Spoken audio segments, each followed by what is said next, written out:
Agar uyingizda shu 4 ta narsa bo'lsa, uyingizga aslo farishta kirmaydi. U degan uyingizdan xotirjamlik, fayz, rizq, baraka chiqib ketib, evaziga notinchlik, g'am, tashvish, muammolar ziyoda qiladi. Birinchisi, agar uyingizda it bo'lsa, zaruriyatsiz it boqadigan bo'lsangiz.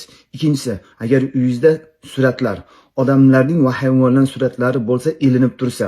Uchinchisi, agar uyingizda odamlarning yoki hayvonlarning haykali bo'lsa. Mustafa sallallohu alayhi vasallam hadisda aytganki, la tadkhulul malaikatu baytan fihi kalbun va la sura va la tamathil.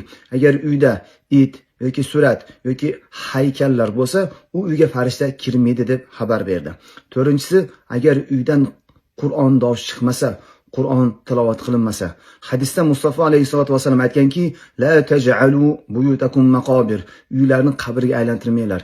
Agar uyda Qur'on o'qilsa, xosatan Baqara o'qilsa, u uydan shayton qochadi deb xabar berdi.